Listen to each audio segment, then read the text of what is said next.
Je sais pas où me mettre ça. Ah, dire j'ai pas beaucoup de place. Oui, je sais, il était temps.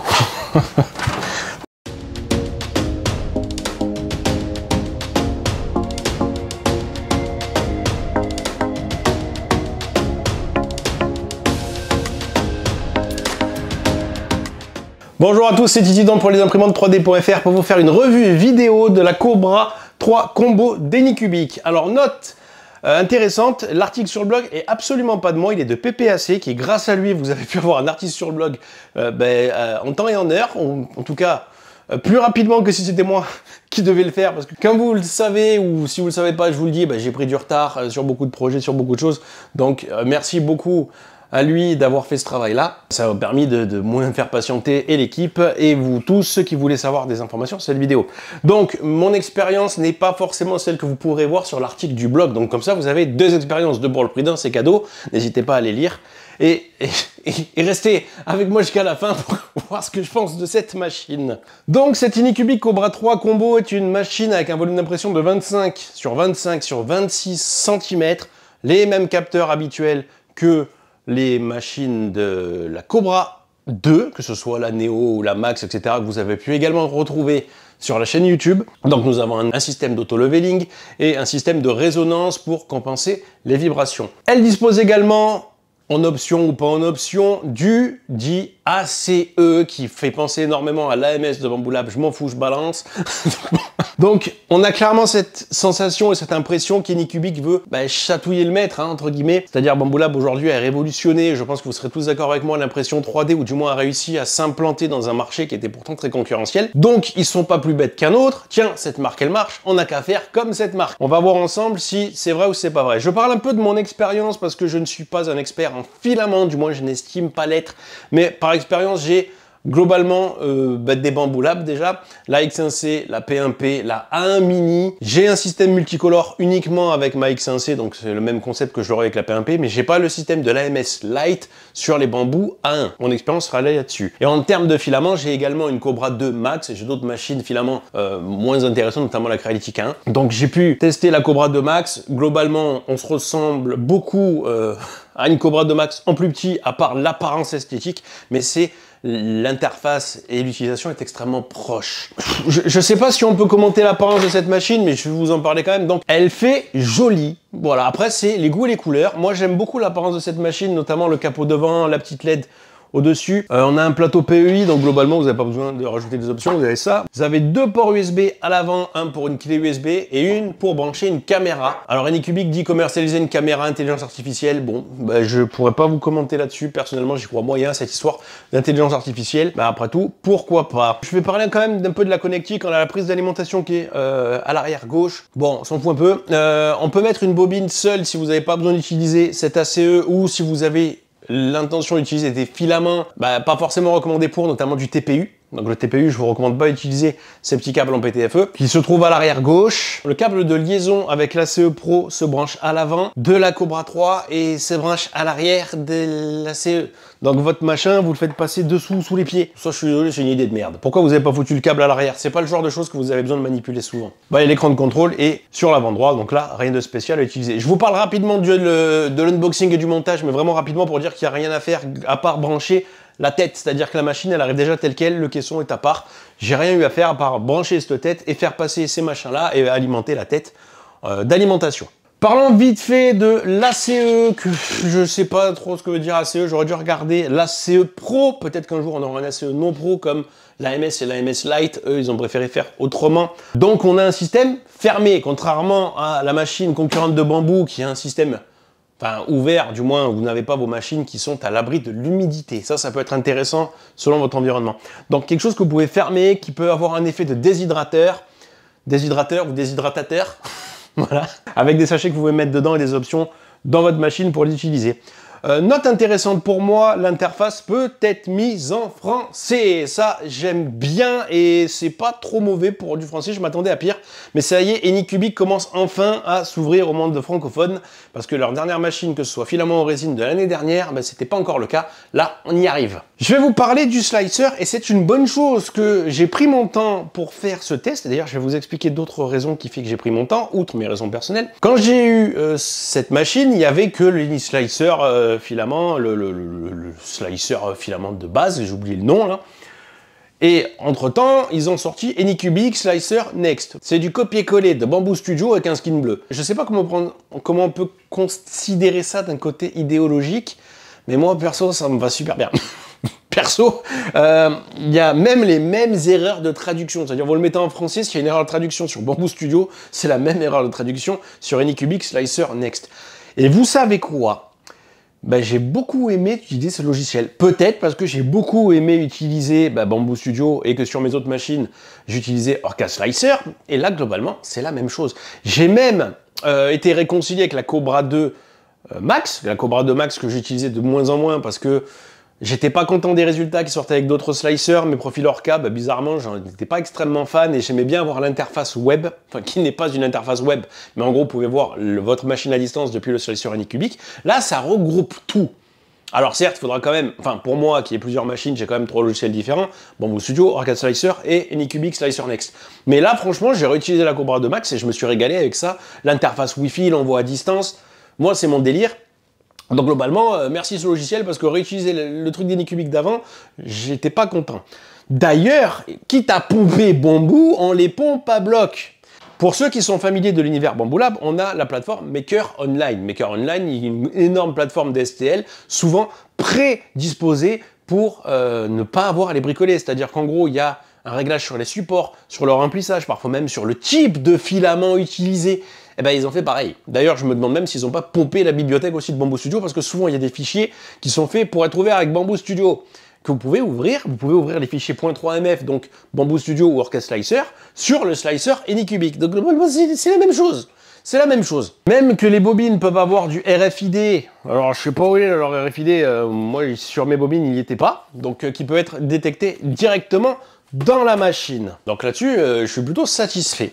Parlons maintenant de ce qui m'a fait prendre un peu de retard sur cette machine, j'ai eu des emmerdes. Au bout de mon premier ou deuxième usage, l'ACE a décidé de me lâcher. Première utilisation, le filament il s'est enroulé sur lui-même, c'est-à-dire qu'en gros il a raté le système dedans et il a tourné ensuite et il s'est remboulé, j'ai dû le démonter et j'ai eu plein de soucis comme ça pendant un petit moment où en fait j'arrivais pas à enfoncer correctement le filament ou plein de fois il allait pas au bon endroit, il n'arrivait pas à sortir dessous. Donc j'ai démonté plein de choses, j'ai jamais trop compris d'où ça venait, du jour au lendemain ça s'est arrêté. Alors une note intéressante, assurez-vous que votre filament il soit pas trop tordu, qu'il soit bien lisse et que ce soit bien coupé en biseau. Je soupçonne que j'avais peut-être été responsable de ça. Donc au bout d'un moment ça a repris, puis après j'ai eu l'arrière du troisième bobine de filament qui ne marchait plus, qui n'arrivait plus à s'enfoncer, le filament n'arrivait pas, j'ai démonté et en fait il y avait un ressort dedans, je n'ai jamais compris pourquoi, qui pulvérisait le filament. Je vous mettais le filament que vous voulez, il sortait pulvérisé, donc à chaque fois que je le démontais ça semblait remarcher, je remettais un truc, qu'est-ce qui s'est passé? Alors à un moment j'ai échangé la sortie 3 et 4 et en fait ça faisait ça dans la sortie 4.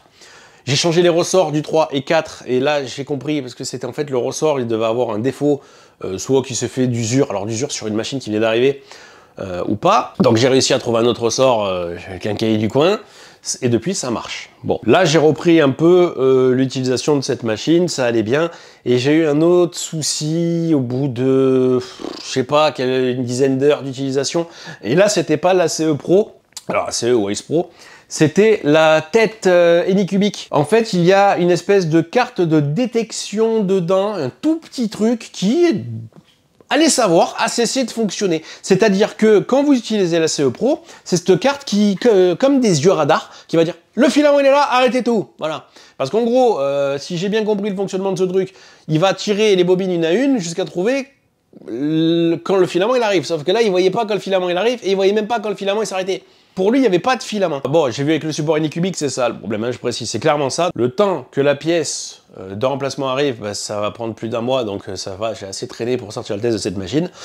Donc, bah, j'ai plus pu me servir de la CO Pro à partir de ce moment-là. J'ai pu faire quand même quelques projets, donc je vais vous montrer. Donc la tête, j'ai essayé plein de fois de la manipuler, de la bidouiller. J'aime pas la maintenance de chez Bamboo Lab, en tout cas sur les modèles P1, P et X1C. Je trouve ça chiant à chaque fois parce que moi j'ai plein de problèmes d'extrudeur et de tête et d'otène à changer sur les machines bambou et ça me gaffe. Et ben quand j'ai démonté cette machine, même ça ils l'ont pompé. C'est-à-dire que une fois que vous l'ouvrez, pour moi c'était presque les vis, ils étaient au même endroit que sur les machines de chez Bamboo. Le truc qui m'a un peu gavé, alors c'est très personnel ou c'est peut-être très propre à ma machine, l'ouverture, ils disent que c'est ultra simple l'ouverture de la tête. Chez Bamboo c'est ultra simple, c'est des aimants, vous tirez. Là je suis désolé, là c'est super chiant et j'ai l'impression qu'à chaque fois que je vais le tirer pour l'ouvrir, je suis à deux doigts de le péter. Voilà, là, j'arrive pas déjà. Voilà, donc il faut vraiment y aller un peu comme une brute, c'est des clips un peu... Bah c'est pas les aimants de chez Bamboo. Alors attention, quand je parle des aimants de chez Bamboo, je parle des têtes des modèles P1P, voire plus. Hein. Pas de la 1 mini. La 1 mini, par exemple, j'ai pas encore eu ce genre de maintenance à faire, donc je peux pas comparer. Mais là, quand je vois le système de tête dedans, ça ressemble exactement au système du Loten de chez Bamboo. Et même les trois emplacements de vis pour dévisser, c'est les mêmes. Hein.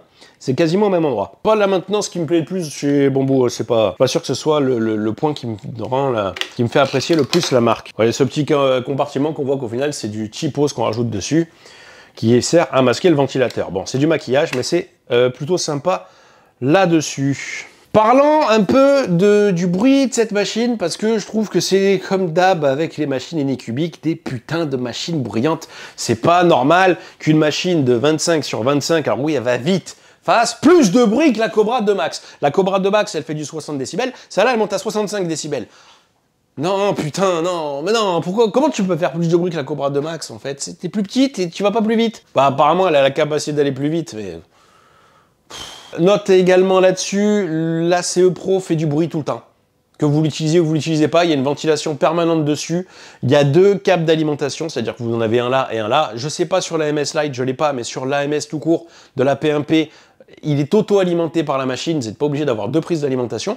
Ça fait qu'en gros, sur une P1P, quand vous coupez l'alimentation de votre machine, l'AMS s'éteint. En tout cas, il n'y a pas de bruit de ventilation. Là, quand vous éteignez votre machine, bah, l'AMS, là, il n'est pas éteint. Enfin, l'AMS, la CE, il n'est pas éteint. Et il continue de ventiler. Donc, en fait, vous êtes obligé d'allumer deux machines à chaque fois ou d'éteindre deux machines. Et si vous en éteignez qu'une, l'autre, elle ventilera tout le temps, en permanence.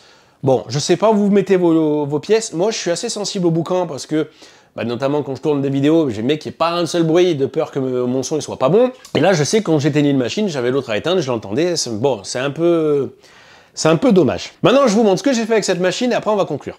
Alors, pour commencer, j'ai imprimé du TPU. C'était une boîte pour ranger mes accessoires de GoPro, une batterie, une boîte pour ranger les batteries et la GoPro elle-même. Donc, je l'ai fait tel quel parce qu'en fait, je suis tombé en fan de filament à ce moment-là. Donc, c'est pas grave, ça ira très bien. Ensuite, j'ai lancé l'impression d'une poubelle parce que il y avait beaucoup de déchets qui étaient évacués à droite à gauche, notamment sur l'imprimante d'à côté. Donc ce que j'ai trouvé sympa, c'est qu'il y a une mémoire interne dedans. Quand vous utilisez la clé USB, ça fait qu'en gros, vous pouvez retirer votre clé derrière, vous n'avez pas de risque d'avoir ça.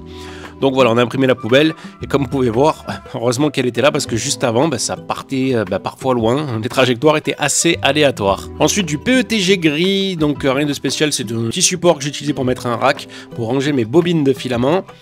Bon, je suis assez content du résultat. Puis après, j'ai utilisé cette machine parmi tant d'autres pour imprimer le watermark que vous avez vu derrière moi, donc li3d.fr. Hein. C'est assez classique si vous avez des imprimantes de filaments. Aujourd'hui, il y a énormément de tutos sur internet pour faire la même chose. J'ai utilisé toutes les machines que j'avais, y compris la Cobra 2 Max avec laquelle je me suis réconcilié depuis le nouveau slicer d'Anycubic, et y compris d'autres machines. Ensuite, j'ai imprimé un rangement pour mettre mes pièces et mes aides consommables d'autres machines, notamment concurrentes, que si je vous le dis, je vais carrément pisser sur la marque, donc je dis pas. Ensuite, projet suivant, j'ai imprimé des pièces d'un dragon articulé que j'ai fait également là aussi avec plusieurs machines. Donc je l'ai mis dans le slicer, j'ai imprimé la queue d'un dragon. On est toujours sur du monocouleur, bien que ce soit un filament rouge et noir bicolore. Donc j'ai mis une petite bordure et j'ai lancé l'impression. On attaque ensuite avec le multicolore, donc j'ai coloré uniquement les yeux de la tête du dragon parce que je pense que c'est là où c'est assez intéressant parce qu'il n'y a pas trop de déchets quand on fait des petits éléments. Et bon, vous pouvez le voir, donc c'était assez simple, j'ai utilisé l'outil de remplissage pour les yeux, j'ai fait un point blanc que j'essaie d'être symétrique, après j'ai sorti la tête du dragon. Et si j'ai pas toujours été satisfait des projets avec cette machine, notamment ceux que je vais vous montrer après, globalement là j'ai été quand même assez content, donc c'est pas, j'ai déjà vu mieux, on va pas vous mentir en qualité d'impression, mais bon pour une couche en 0,20 c'était pas mal. Ensuite j'ai fait des UForge, si vous connaissez pas, en gros ce sont des espèces de portraits multicolores sur quelques couches, donc il y a très peu de purges. Je suis allé sur Maker Online, donc la plateforme d'Anycubic où vous avez énormément de fichiers qui sont déjà pré-préparés, vous avez plus ou moins rien à faire, donc je suis allé le télécharger tel quel, il y avait déjà des profils, des couches enregistrées. Il m'a demandé de charger du noir, du blanc et du rouge. Je l'ai chargé et je l'ai imprimé. Donc si vous avez vu les shorts de la chaîne, vous m'avez déjà vu imprimer ça. Par la suite, j'en ai fait un second, pareil, un UForge que j'ai trouvé exactement au même endroit. Donc là, c'était un Spider-Man, c'était avec les mêmes bobines de filament, donc ça m'arrangeait bien. Donc là, c'est pareil. L'avantage, c'est que si vous n'êtes pas un créateur et si vous n'avez pas envie de vous casser la tête, il suffit de prendre le fichier tel quel. Vous avez vraiment rien à faire. Tout est pré-enregistré. Il vous faut juste la même couleur de bobine de filament et vous pouvez lancer l'impression de votre projet. Attaquons sur des projets un peu plus casse-gueule. Alors un peu plus casse-gueule, ça aurait pu être pire. Ce sont des Pokémon. Donc ça, c'est le Pokémon Noctali. Donc j'ai coloré les éléments jaunes, j'ai coloré les yeux en rouge. Alors j'ai galéré parce que le créateur a fait des trucs un peu bizarres. Donc j'ai regardé comment ça faisait avec les supports. J'en ai fait 4 parce que comme ça on changeait pas plusieurs fois les purges. J'ai lancé. Alors ça a un peu foiré, je sais pas trop pourquoi. Au bout d'un moment, il y en a un qui s'est complètement déconné. Il y en a un qui a quitté le plateau. Il avait pas envie de rester là. Donc j'ai eu des pertes et j'avais pas envie d'avoir gâché tout ça pour rien. Donc j'ai laissé, quitte à en perdre un peu. J'avais perdu qu'un. Bon, il y en avait un autre qui était quand même assez dégueulasse parce que le filament avait collé dessus, donc en gros j'en ai quand même perdu 2. Et comme si ça suffisait pas, c'est resté des pièces quand même assez fragiles. Vous voyez là, j'ai flingué l'oreille. Sans doute parce que je suis assez maladroit. Et en plus, j'ai pas été trop satisfait de la qualité d'impression. Ensuite, j'ai attaqué un Pikachu que j'ai voulu faire un peu plus gros, mais j'en ai voulu en faire qu'un seul. Donc comme d'habitude, on colorie avec le logiciel. Alors on joue avec l'angle de remplissage intelligent, c'est un peu comme la tolérance pour ceux qui font du Photoshop. En gros, pour qu'il arrive à déterminer à quel moment il doit s'arrêter. La queue, ça a été un carnage à préparer, j'ai dû y aller manuellement sur certains points. Puis après, j'ai lancé l'impression. Et globalement, là, j'ai été assez content, donc je me suis un peu enflammé sur la fin. Parce que j'ai croyé qu'il avait fini alors que non, en fait il était en train de se purger, donc j'ai arrêté l'impression, c'est pour ça que ça lui a scalpé les oreilles. La queue en plus je l'ai cassée en enlevant les supports, bon comme d'hab, et bon là où je suis pas trop content c'est que vous voyez, on a vu à travers le jaune la couleur noire, donc ça j'imagine que ça serait que dans le logiciel. Et le problème du multicolore, c'est pour ça que j'en fais très peu, il y a eu énormément de pertes. Alors je pense que c'est quelque chose que vous pouvez réduire dans le logiciel, mais je pense qu'il y aura toujours des pertes, même avec les imprimantes concurrentes. Là vraiment il n'y a rien de mauvais par rapport à ce que fait la concurrence, en tout cas les machines que j'ai, globalement je m'en sors d'une façon assez similaire. Voilà, donc parlons un peu de la conclusion. Quand j'ai vu cette machine, je me suis dit ce que beaucoup de personnes ont dû se dire, bon c'est la Bamboo Lab de chez Wish. Un peu. En fait, comment dire, ils ont voulu tout faire comme Bamboo Lab et être moins cher. Et ça marche en fait. Oui, je vais pas vous dire que c'est mieux qu'une Bamboo, c'est pas possible. On ne peut pas surpasser l'original en ne proposant rien de plus que l'original. Par rapport à une A1 par exemple, on propose un meilleur ACE. Enfin, aujourd'hui, on a le volume d'impression de la 1 et apparemment la vitesse. On remplace la MS Lite par l'ACE Pro, donc un système qui permet de garder son filament à l'abri de l'humidité. Que chez Bamboo, on est obligé d'avoir sur une machine comme la P1P qui vaut en promotion 550 €, sans compter le module d'AMS. Et si je dis pas de bêtises, la A1 combo, on est autour des 500 € minimum. Là, on est en dessous des 400 €. On a un écosystème qui est extrêmement proche. Alors, on n'aura pas la fiabilité d'une Bamboo, ou en tout cas, de mon expérience, ma 1 mini tourne beaucoup, ma femme s'en sert avec et j'ai jamais eu besoin de mettre les mains dedans.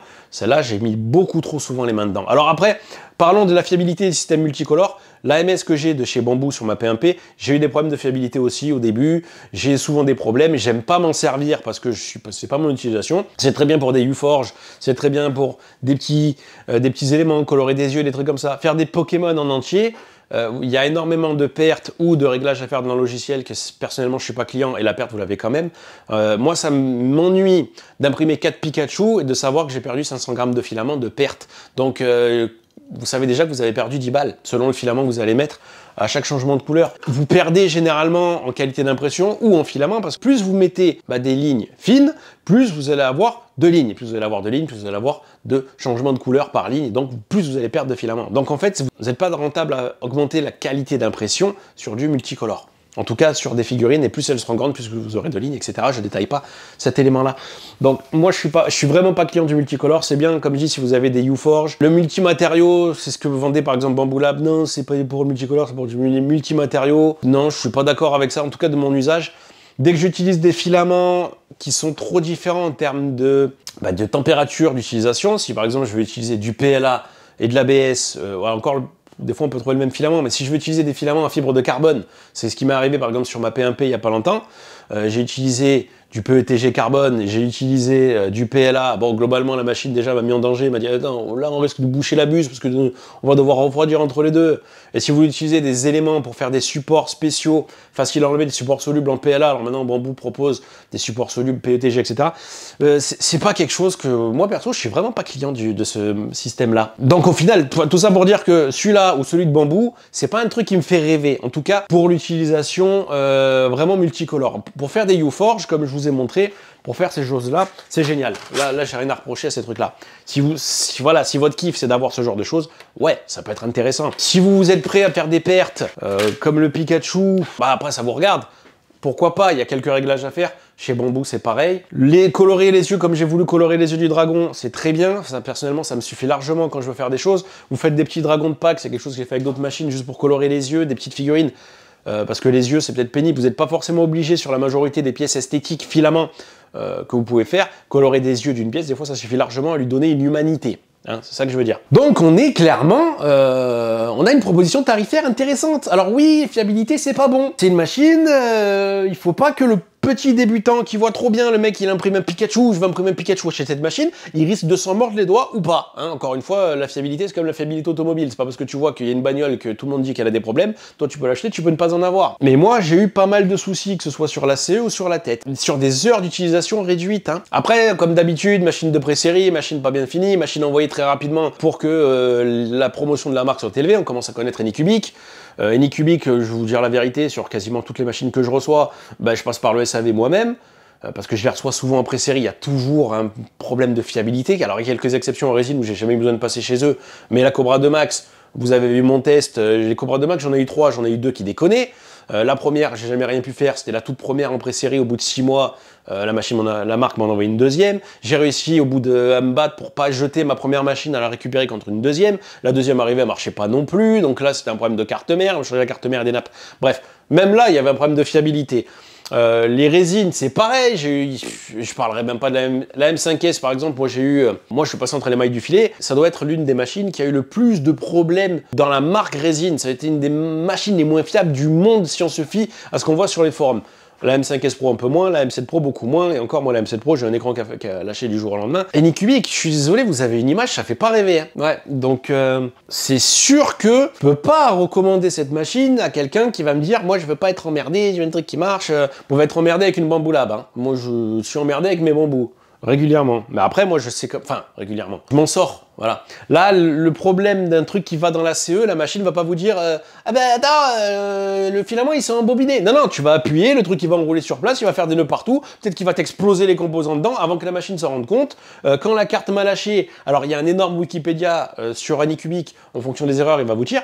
Donc moi, au bout du moment, le sixième point, c'est peut-être que votre carte, elle est morte. Bon, effectivement, ma carte, elle était morte. Mais avant de comprendre que ça venait de ça, j'ai dû faire encore une sheet test. Généralement, chez Bamboo, peut-être quelques exceptions, il vous dira quand il y a un problème. Pourtant, il y a quand même une bonne possibilité avec cette machine. Il y a quelque chose que j'apprécie qui n'est pas sur les Bamboo P1P et X1C, c'est sur les A1, mais c'est pas sur les P et X, c'est qu'elle est capable de se rendre compte quand il y a un nœud qui coince le filament. Ça, moi, ça m'a fait plaisir. Sur la 1 mini, il y a un truc aussi similaire. Mais j'ai eu un nœud sur cette machine. Ça m'a mis pause. La tête s'est arrêtée. J'ai en plus ça, alors comme chez Bamboo, mais moi j'aime beaucoup ça, l'application Anycubic, j'ai eu la notification qui m'a dit viens voir, il y a un truc qui déconne, et effectivement j'avais eu un nœud sur ma bobine. Parce que moi je suis habitué au nœud sur bobine aussi, comme d'habitude. Et ça m'a permis de relancer l'impression sans avoir de problème. Bon, par contre, à l'inverse, depuis que j'ai plus cette carte-là, ils s'en rendent compte beaucoup trop tard qu'il n'y ait plus de filament ou qu'il y ait un nœud. Mais avant, ça marchait nickel. Ça, j'apprécie. Comme encore une fois, c'est pas... En tout cas, ma P1P le voit pas. Et ma X1C non plus. Quand j'ai un nœud, j'arrive le lendemain matin, elle est imprimée dans le vide. Donc, il y a un petit potentiel. On a un rapport qualité-prix. Enfin, c'est pas négligent non plus. Alors, je pensais que un combo coûtait 550 €, mais là, je viens de regarder pendant les promos Bamboo Lab, elle est à 460 €. Je me suis pris la tête avec quelqu'un sur un groupe Facebook sur une question de garantie qui voulait acheter une machine, je le dis, je m'en fous, je règle mes comptes, qui voulait acheter une machine d'occasion 50 € moins cher que le prix du neuf. Et moi, je lui explique gentiment, parce que c'était une marque spéciale. La marque, je sais que vous avez aucun SAV si vous n'avez pas de facture. Je lui dis, là, par contre, si t'as un problème avec la garantie, t'es dans la merde. Je me suis fait chier dessus, parce qu'il y a des gens qui sont à 50 € près. Et bon, plus ou moins, je me suis encore plus enflammé en disant, mais si t'es à 50 € près, faut pas acheter cette machine. Parce que tu risques d'être emmerdé, t'auras tout perdu. Surtout qu'à côté, tu dois acheter des consommables, des pièces de rechange, du filament. Enfin, là, c'était de la résine, de l'alcool IPA. Bref, il y a des gens qui sont à 50 € près, qui sont prêts à courir le risque. Vous êtes cons? Excusez-moi, je vous le dis, parce que... Enfin... Là, vous serez en garantie. Pardon, je réglais mes comptes avec quelqu'un d'autre. Mais ce que je veux dire, c'est que, je le dis souvent quand je parle d'une machine chère, vous ne mettez pas dans la merde pour acheter une machine. Ça, c'est indispensable. Vous prenez des risques et on parle quand même de machines, excusez-moi, pas forcément bien finies. On parle de marques qui sont pas forcément éco-responsables. C'est des marques qui s'en foutent un peu de leur image de marque. Sinon, on n'aurait pas autant de bugs et autant de soucis sur les forums. C'est pas des machines qui sont aussi plug and play qu'on voudrait. On évolue quand même depuis quelques années, mais c'est pas, parfait. Hein. Si vous êtes débutant, vous n'avez aucune machine, ça peut vous prendre du temps de comprendre les problématiques et ça peut vous coûter de l'argent.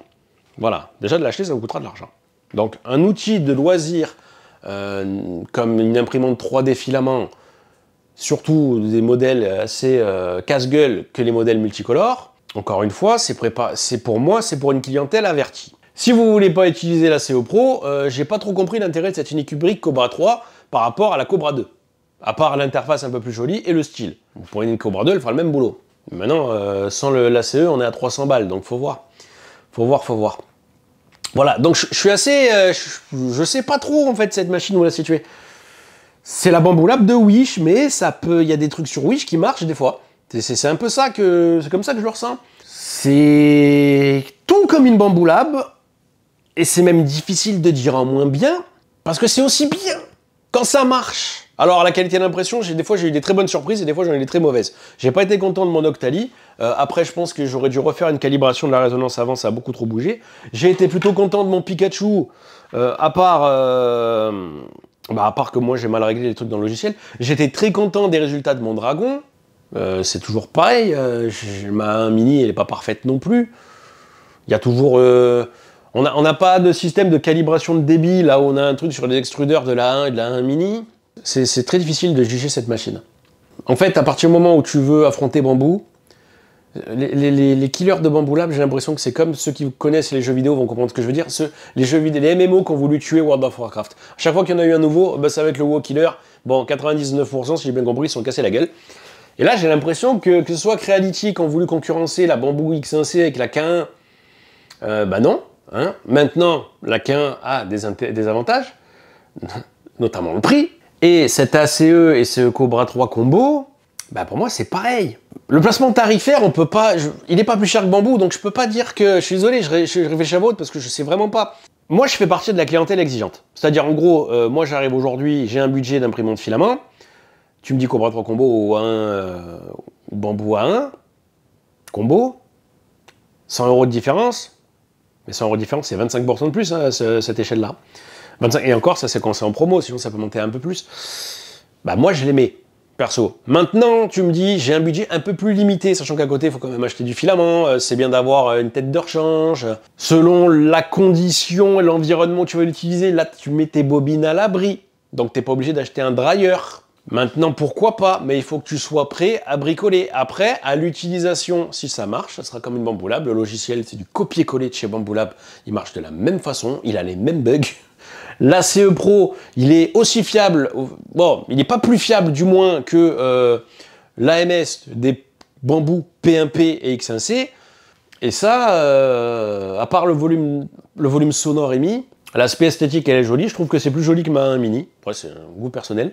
Je pense que c'est quand même un truc, si vous avez un peu d'expérience en imprimante 3D, vous avez une vieille Ender 3, vous avez une artillerie, une Sidewinder, que vous attendez, voilà, si vous avez une imprimante 3D d'il y a 3 ans, que ça vous arrive de faire de la maintenance, peut-être ça va vous plaire. Voilà, peut-être ça va vous plaire, mais je pense pas que si vous avez jamais touché une machine et que vous voulez avoir un truc où vous voulez être le moins emmerdé possible, je vous dirais, à cause des problèmes de fiabilité que j'ai eu et de ce qu'on lit à droite à gauche et de ce que mon copain VPAC il a pu voir et avoir, ouais, je pense qu'il faut taper sur un truc un peu plus fiable. quitte à mettre un peu plus d'argent. Encore une fois, le temps que vous allez passer à faire la maintenance, les pièces de rechange que vous risquez de changer et la perte de patience qui va vous faire peut-être moins imprimer et moins apprécier ce que vous allez faire, ça peut valoir le coup de la différence. Ça, c'est vous qui voyez. Écoutez, dites en commentaire ce que vous pensez de cette machine, si vous l'avez, l'expérience que vous avez avec. Moi, j'ai échangé avec quelques copains qui l'avaient. Pour l'instant, ils sont contents. Donc, encore une fois, moi, j'ai reçu une machine de pré-série avec un service de qualité qui avait sans doute pas bien fait son boulot. Mais ça, j'y suis abonné. Aujourd'hui, j'attends encore une pièce de remplacement. Mais sans utiliser la CE Pro, je suis assez content de ce qu'elle fait. Donc voilà, je vous laisse avec le bêtisier. C'était Isidon pour les imprimantes 3D.fr. Ciao, à la prochaine. Et si j'éteignais la lumière, c'est pas mieux? Ouais. Vous avez 3 ports USB. Non, pardon.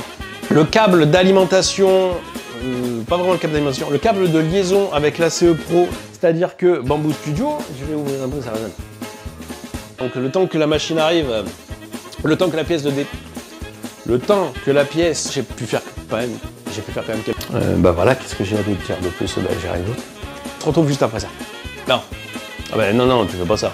Aujourd'hui, ça doit être l'une des machines qui... Je sais pas comment on peut prendre ça d'un côté théologique. Non, pas théologique. Je sais pas comment on peut considérer ça d'un côté idéologique. Et moi,